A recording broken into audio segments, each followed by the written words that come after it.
नमस्कार दोस्तों, आप देख रहे हैं हिट फिट न्यूज टीवी और मैं हूं हरनाम सिंह बड़वाल। साथियों, मैं आपसे पूछना चाहता हूं, मेरा एक आपसे सवाल है कि आप क्या लोकतंत्र में जी रहे हैं, लोकतांत्रिक देश के अंदर रह रहे हैं?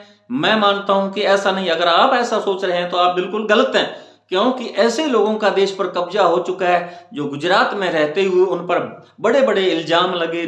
जो गृह मंत्री देश के अमित शाह, उनको तड़ीपार की सजा भी दी गई न्यायालय द्वारा, लेकिन आज उसी न्यायालय को, न्यायिक व्यवस्था को, न्यायपालिका को, कार्यपालिका को, विधायिका को, व्यवस्थापिका को, सबको कुचला जा रहा है। संवैधानिक संस्थाओं का बेजा इस्तेमाल किया जा रहा है। इनका केवल और केवल विपक्ष को खत्म करने का जो है इन्होंने एक योजना बना रखी है, और उसी के अंतर्गत आज जो है अभी मैं दिखाऊंगा वीडियो, जिसमें जो है कांग्रेस के विपक्षी बड़े दल के नेता, महासचिव, राष्ट्रीय अध्यक्ष मल्लिकार्जुन खड़गे, राजीव गांधी है, राहुल गांधी है, उन्होंने बिल्कुल अपना दर्द बयान किया। उन्होंने कहा कि हमारे जो 285 करोड़ रुपया जो है वो खातों के अंदर जमा था, उसे सीज कर दिया गया, और बहाना यह बनाया गया कि इन्होंने इनकम टैक्स नहीं दिया गया, यानी आईटी जो है उसे इनके पीछे छोड़ दिया गया, और उनके खाते जो बैंकों में फ्रीज कर दिए गए हैं, ताकि अभी लोकसभा चुनाव है उसमें इन पैसों का,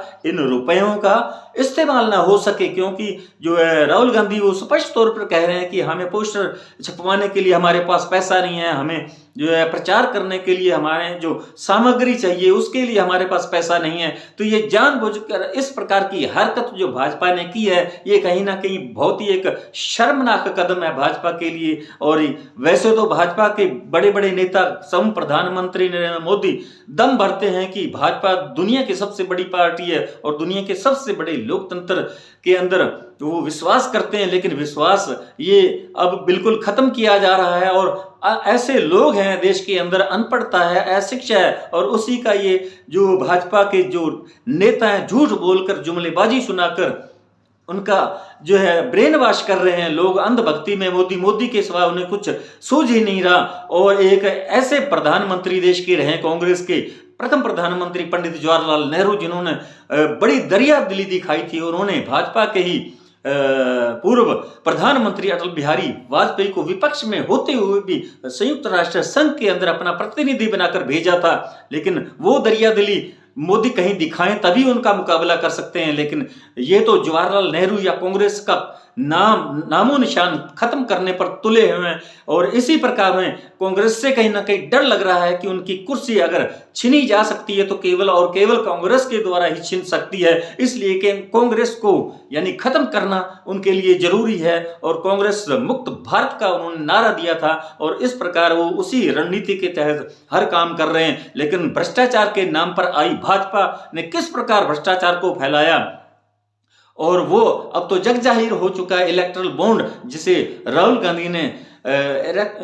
एक्सटोर्शन रैकेट का नाम दिया, यानी दबाव बनाकर, यानी ये हफ्ता वसूली की तरह ये काम किया गया। और जो कंपनियां देश के अंदर काम करने वाली, जो बड़े बड़े कुछ 20 लोग, 20 औद्योगिक कंपनियां, 20 लोग हैं, उनसे किस प्रकार चंदा जबरन वसूला गया, उनको तानाशाही दिखाकर, उन पर ईडीआई के छापे मरवाकर, सीबीआई द्वारा डर दिखाकर, आईटी सेल, इनकम टैक्स द्वारा उन पर छापे मारी की कार्रवाई की गई, और उनसे करोड़ों रुपए, हजारों करोड़ रुपए का चंदा लिया गया। और भ्रष्टाचार अब जग जाहिर है। 500 करोड़ का कारोबार करने वाली कंपनी ने कैसे 1368 करोड़ रुपए दे दिए। जी हाँ, मैं बात कर रहा हूं फ्यूचर गेमिंग कंपनी के बारे में, जिनकी होटल मैनेजमेंट का भी है, उनका होटल बिजनेस भी है, होटल्स का। तो उन्होंने इस प्रकार चंदा जब जी भर भर के इनको दिया, तो उन्होंने बदले में कुछ लिया होगा। ऐसा नहीं हो सकता कि 500 करोड़ का कारोबार करने वाली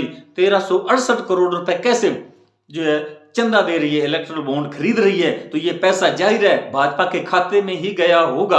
और अगर उनका कारोबार ये 500 करोड़ से अधिक नहीं है, तो बाकी जो बचे जो 568 करोड़ रुपए है वो किसका है? वो अडानी का होगा।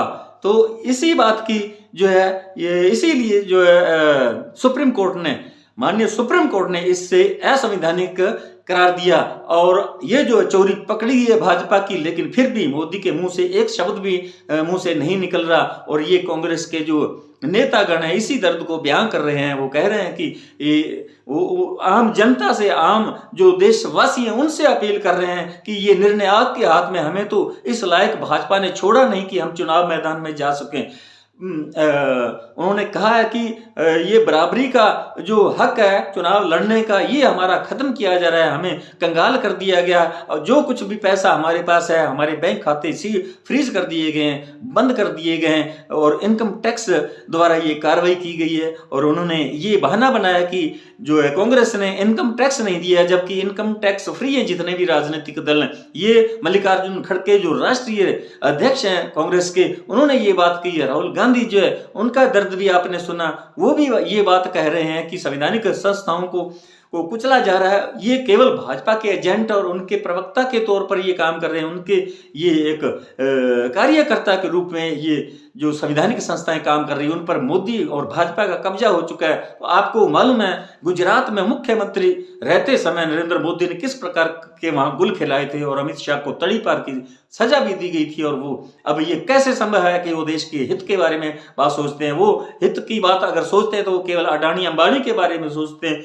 दो गुजरातियों के बारे में सोचते हैं और खुद अपने बारे में सोचते हैं। इन चार लोगों का पूरे देश पर कब्जा हो चुका है, लोकतंत्र कहीं नजर नहीं आ रहा। तो साथियों, आप देशवासी हैं, आप लोकतंत्र को बचाने के लिए, देश के प्रजातांत्रिक प्रणाली को बचाने के बारे में सोचें आप, वरना आपको तानाशाही का दंश ऐसा मिलेगा जैसा आपने लीबिया में देखा, सीरिया में देखा, लेबनान के अंदर देखा, इजराइल हमास में देखा, गाजा पट्टी में देखा। फिलिस्तीनी जिस प्रकार लड़ रहे हैं, ये देश के अंदर, पूरे देश के अंदर समाज के विभिन्न समाजों को आपस में लड़ाने का काम कर रहे हैं, देश के अंदर फूट डाल रहे हैं। 370 धारा का प्रचार करते हैं, उसका दम भरते हैं कि 370 कश्मीर से हटा दी गई, लेकिन आज तक कश्मीरी पंडितों को वहां बसाया नहीं जा सका। अगर 370 से कोई लाभ मिलने वाला था और उम्मीद थी, तो वो सबसे बड़ी यही उम्मीद थी कि जो कश्मीरी पंडित विस्थापित हुए थे दिल्ली के जो शरणार्थी कैंपों में, आज तक वो अपना जीवन यापन कर रहे हैं, उनको पुनः बसाया क्यों नहीं जा सका? ये थोथी बातें, खोखली बातें, सिर पैर की बातें हमेशा करते हैं। नरेंद्र मोदी कहते हैं कि मैंने 1992 में लाल चौक पर श्रीनगर के अंदर मैंने तिरंगा झंडा फहराया था, किसी की हिम्मत नहीं थी। अरे लोगों, आप समझने की बात है, ये सोचो समझो, अगर मोदी ने झंडा फहराया था तो उस समय उनको जो पैरा मिलिट्री फोर्स है, जो देश की जो सेना है, उसके द्वारा सुरक्षा भी दे दी गई थी कि कोई ऐसा अप्रिय घटना ना हो। और आपको यह भी समझ लेना चाहिए कि उस समय देश के अंदर किसकी सरकार थी और उसे इस प्रकार की सुरक्षा किसने दी थी। लेकिन आज जो है प्रधानमंत्री नरेंद्र मोदी बड़ी बड़ी बातें करते हैं, जुमले सुनाते हैं, झूठ बोलते हैं और इतना बेशर्मी से झूठ बोलते हैं। अब शक्ति की बात जो है, तो राहुल गांधी ने महाराष्ट्र में एक मंच से कहा कि मोदी के पास एक ऐसी शक्ति है जिसका वो दुरुपयोग कर रहे हैं, वो विपक्ष पर इसका इस्तेमाल कर रहे हैं। उन्होंने ईडी की बात की थी, ईडी के संबंध में बात की थी, सीबीआई की बात में, आईटी के संबंध में ये बात कही थी कि ये एक मोदी के पास शक्ति है, उसके द्वारा ये विपक्ष को कुचलने का काम कर रहे हैं। लेकिन मोदी ने इस बात को दूसरी तरफ हिंदुओं की भावनाओं से जोड़कर ऐसे प्रचारित किया और कहा कि जो राहुल गांधी ने ये बात कही है, उन्होंने देश की जो महिला शक्ति उसके संबंध में ये बात कही है, वो अपमान कर रहे हैं। लेकिन मैं जो है वो महिलाओं की जो सुरक्षा और इनका आत्मसम्मान है महिलाओं का, उसको कभी कमजोर नहीं पड़ने दूंगा, उसे कुचलने नहीं दूंगा। मैं इस बात की गारंटी देता हूं। अरे खाक में गई आपकी गारंटी। देश का जो बेरोजगार, सबसे बड़ी समस्या ही देश की बेरोजगारी है, उस पर आपने तनिक भी कुछ भी नहीं आज तक किया। आप चंद लोग जो है उद्योगपति, उनके बारे में ही सोचते हैं, उनके बारे में आप कानूनों को पलट देते हैं, आप अध्यादेश लाकर माननीय सर्वोच्च न्यायालय के जो निर्णय उनको बदल देते हैं। तो ये जो लोगों, मैं देशवासियों से यही कहूंगा कि आपने इतना बड़ा बहुमत दिया भाजपा को और उसी के ये परिणाम है जो आज हम भोग रहे हैं। तो साथियों, अब आप सुनिए राहुल गांधी ने क्या कहा कि हमारे जो खाते सीज कर दिए गए इनकम टैक्स के नाम पर, जबकि राजनीतिक दल जो इनकम टैक्स मुक्त हैं, फ्री हैं, और भाजपा ने जो इतना बड़ा घोटाला किया, इतना बड़ा स्कैम किया है, इतना बड़ा जो उन्होंने गबन किया है और उस पैसे का उन्होंने आज तक भाजपा ने इनकम टैक्स नहीं दिया, तो भाजपा के तो खाते सीज नहीं किए आईटी ने।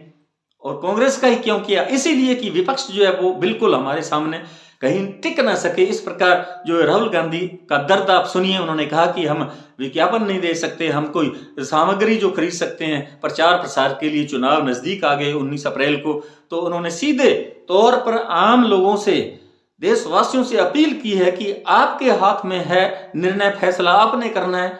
अगर देश को बचाना चाहते हैं, लोकतंत्र को बचाना चाहते हैं, संवैधानिक संस्थाओं को बचाना चाहते हैं, तो आप उस प्रकार की सोच को पालें, उस पर काम करें। Thank you for coming here this morning. If any of you imagine, anybody in the country imagines what happens when your bank account, your ATM card, your entire financial identity is erased, right? You can imagine if it is done to a family, the family will starve to death. If it is done to a business, the business will be crippled, right? This is what has been done to the Congress party 1 month back. All our bank accounts have been frozen. We can do no campaign work. We cannot support our workers. We cannot support our candidates. Our leaders cannot fly from one part of the country to the other. Forget fly. They can't take a railway train. And this has been done literally 2 months before the election campaign. Why has it been done? One notice comes from the 90s. Another notice comes from 6-7 years ago. Quantum amount, 14 lakh rupees. And punishment, our entire financial identity. Right? What's interesting to me is that there are institutions in this country that are supposed to protect the democratic framework. There are the courts in the country, there's the election commission in the country, right? And nothing is happening. The election commission has not even said, wait a minute, you have frozen the bank account of the largest, of one of the biggest political parties, largest opposition in the country. And already our ability to fight the election has been damaged. We've already lost a month. As Makanji said, we are unable to get slots for advertising. We are unable to put ads in newspapers. And so what sort of a democracy is this? This is a criminal action on the Congress party. And it's a criminal action done by the Prime Minister and the Home Minister. It's very clear.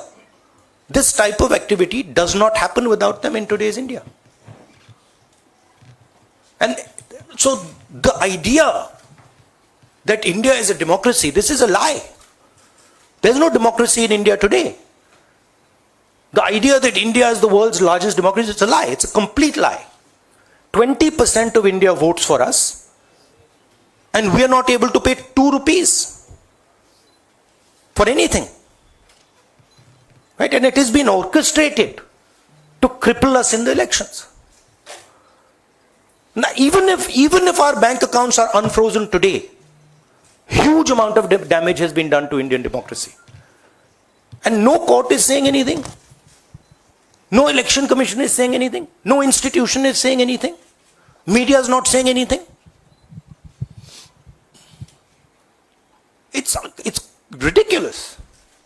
And it's your duty, no, and I'm not just speaking to the media, it is the duty of all the institutions of this country, it's the duty of the people of this country.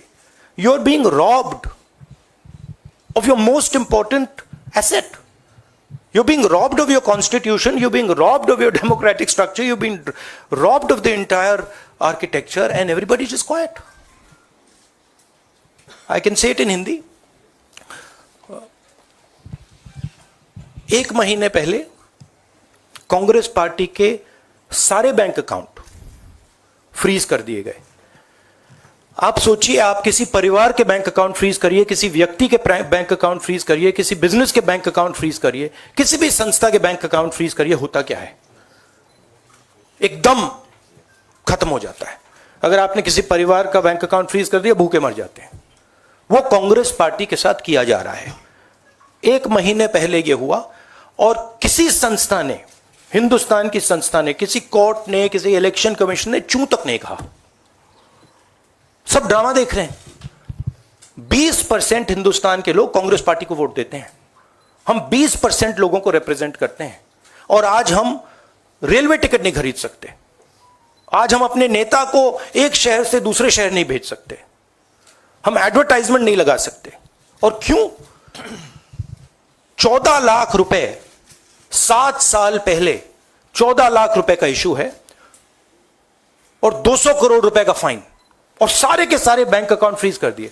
जब income tax, ये दिखाना मुझे जरा, sorry क्या 200 करोड़, जब income tax, साफ income tax की जो एक्ट है साफ कहता है कि ज्यादा से ज्यादा 10,000 रुपए का फाइन लगेगा। तो यह है हिंदुस्तान का लोकतंत्र। यह क्रिमिनल एक्शन है कांग्रेस पार्टी के खिलाफ और हिंदुस्तान के लोकतंत्र के खिलाफ, और यह क्रिमिनल एक्शन हिंदुस्तान के प्रधानमंत्री कर रहे हैं। मेरी विनती है कि जो हिंदुस्तान के इंस्टीट्यूशंस हैं, जो वो अपने आप को हिंदुस्तान के इंस्टीट्यूशंस मानते हैं, डेमोक्रेसी को प्रोटेक्ट करते हैं, लोकतंत्र को प्रोटेक्ट करते हैं, हिंदुस्तान के कोर्ट्स हो, हिंदुस्तान का इलेक्शन कमीशन हो, वो इसके बारे में कुछ करें। और यह कहना कि हिंदुस्तान दुनिया की सबसे बड़ी डेमोक्रेसी, झूठ है। यहां कोई डेमोक्रेसी नहीं है। बिगेस्ट ऑपोजिशन पार्टी का आपने बैंक अकाउंट बंद कर दिया और 1 महीने कोई कुछ नहीं बोल रहा है। केसरी जी के टाइम से नोटिस आया है। तो अजीब सी सिचुएशन है। सब लोग देख रहे हैं और हर संस्था मतलब का रोल है इसमें। कोर्ट्स का रोल है, इलेक्शन कमीशन का रोल है।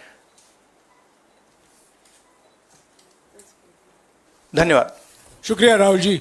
साथियों, कांग्रेस अध्यक्ष जी, सोनिया जी, राहुल जी ने और दूसरी ज़रूरी बैठक से निकलकर यहाँ आए हैं आपको संबोधित करने के लिए। उनको उस बैठक में वापस लौट जाना है। आपके सवाल हमारे कोषाध्यक्ष विस्तार से जवाब देंगे। मैं कांग्रेस अध्यक्ष सोनिया जी और राहुल जी को शुक्रिया अदा करता हूँ। शुक्रिया।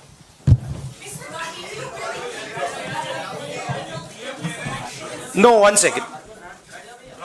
Look, 1 second. Look, please understand. This is not freezing of the Congress party's bank accounts. This is the freezing of Indian democracy. That is what is happening here. Okay? So, we are unable, as the biggest opposition party, we are unable to take any action. There's no action we are able to take. We cannot send our leaders anywhere. We cannot book advertisements. We cannot do anything. What else is it if it's not an assault on democracy? Thank you.